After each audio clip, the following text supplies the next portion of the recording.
The days passed slowly in the lighthouse. Thomas followed the same rhythm year after year. Wake before dawn, check the lamp oil, clean the lenses, listen to the weather reports crackling over an old radio, and at dusk, always at dusk, climb the spiral staircase to light the beacon. He didn't keep photos around. Not even one of Mary or Luke. But tucked away in a small drawer was an old watch with a cracked leather strap. It had belonged to Luke. Thomas wound it once every week, though it hadn't worked in years. Just the motion of turning the knob brought him back to a time when he still knew the sound of his son's laugh. The townspeople admired Thomas, even if they didn't quite understand him. Kids waved from the beach, calling him Captain Beacon. He'd offer a tired smile, but his eyes always drifted toward the sea, toward the horizon, toward maybe. On stormy nights, he stayed up by the window, watching waves crash against the rocks like fists of the past. He'd grip the rail tightly, as if holding on to something slipping away. No one ever came up the cliff road.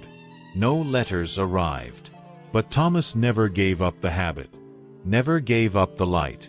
Because in his heart, he believed something few others would dare. That one day, far off in some uncertain future, a boat would appear through the fog.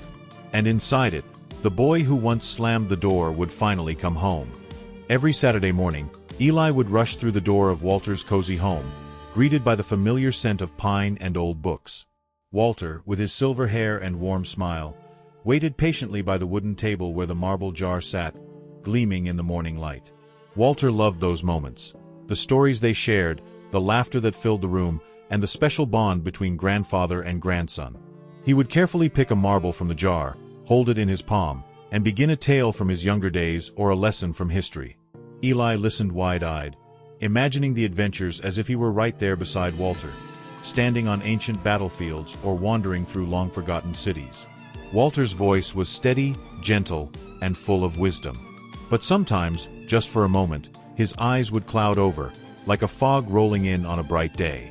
One afternoon, as Walter reached for a marble, he hesitated. "Which one should I tell you about today, Eli?" he asked, but then paused and looked up, confusion flickering in his eyes. "Wait, what's your name again?" Eli's heart clenched, but he smiled softly. "It's Eli, Grandpa, your grandson." Walter nodded slowly, blinking as if waking from a dream. He reached for the jar again and squeezed it tight, as if it was an anchor in a sea of forgotten things. Eli didn't say anything more. He simply sat beside his grandfather and waited, hoping that today's story would still be there, waiting to be told. Weeks passed, and the Saturdays at Walter's house began to change. The stories came slower, the pauses longer. Walter's confusion grew, not just in moments but in whole afternoons. Sometimes he forgot where he had placed the marble jar, or worse, didn't recognize Eli when he walked in. One day, Eli arrived to find his grandfather sitting quietly in his favorite armchair, staring out the window at the autumn leaves falling softly to the ground. The marble jar was on the table, but Walter didn't reach for it. Instead, he looked lost, as if the colors of the world had faded. "Grandpa," Eli whispered, kneeling beside him, "do you want to hear a story today?" Walter turned slowly, eyes glassy but searching.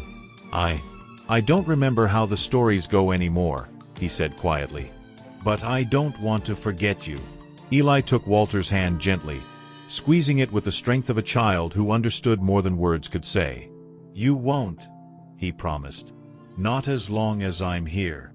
That day, Eli did something he had never done before. He reached for the marble jar and pulled out a bright blue marble, the one Walter had always said was his favorite. Holding it up, Eli began to tell a story, one Walter had shared many times before. The story of a brave soldier who never gave up, even when the world seemed against him. At first, Walter's eyes were distant, but as Eli spoke, something shifted. A flicker of recognition, a hint of the sparkle that had once filled his gaze. Walter smiled weakly and whispered, "That's my story, isn't it?" "Yes, Grandpa," Eli said softly. "And it's ours." For a brief moment, the past and present met, two souls connected through the simple power of a story and a marble. But Eli knew this moment was fragile, a precious light in the growing fog. Months passed, and though Walter's memories continued to waver, Something beautiful had taken root, a deeper bond between grandfather and grandson that no fog could erase. Eli visited every weekend, carrying stories, laughter, and the marble jar that held their shared history. One bright spring morning, as the sunlight streamed through the window, Walter smiled and looked directly at Eli. "Thank you for reminding me who I am," he said softly. "And who you are to me." Eli hugged him tight, feeling the warmth of a love that transcended forgetfulness. In that embrace, Eli understood that while memories might fade, the heart remembers forever. Years later, Eli sat with his own child, opening the old marble jar and passing on the stories his grandfather had once told him. The marbles gleamed like tiny beacons, symbols of family, love, and the timeless gift of remembering. If you have someone you love, hold them close, share your stories, and make new memories together. Because love is the strongest memory of all. If this story touched your heart, please subscribe and join us for more stories that remind us what truly matters. Share this video with someone you love today.